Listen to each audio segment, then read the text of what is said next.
बिथाङा हयतो आबेगिक जानो हागौ मानो होनना बुङोब्ला बिथाङा सासे थिकादार थांनाय 2020 नि सिगां जेसेबांखिनि खामानि मावबाय बे बिथाङा दिनै 2020 नि उनाव जोंजों थानानै खामानि मावनो खाबु लानो रोङाखै आरो जोङो बड'फा रेइनब' रिभलिउसन मिशना जोंनि 32 नं भेरगाव समस्तियाव जेसेबांखिनि गोग्लैसोना थानाय लामा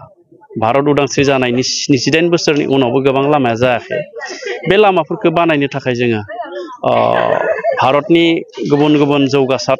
एबा जाफुंसार कम्पानि बिथांमोनखौ खावलायनाय बायदि बिथांमोना जोंनियाव खामानि मावनो फैदों दा बिथांमोना जोंनियाव थोंजों मावाखै बिथांमोना जोंनि सेंग्राफोरनोनो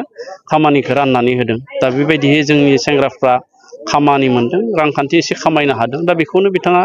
हयतो मेगन सानानै बिदि बाथ्राखौ बुंनो हागौ बे जेबो नङा जोंनि ओनसोलाव लामा जानांगौ लामा जौगानांगौ जिहेतु रायजोफ्रा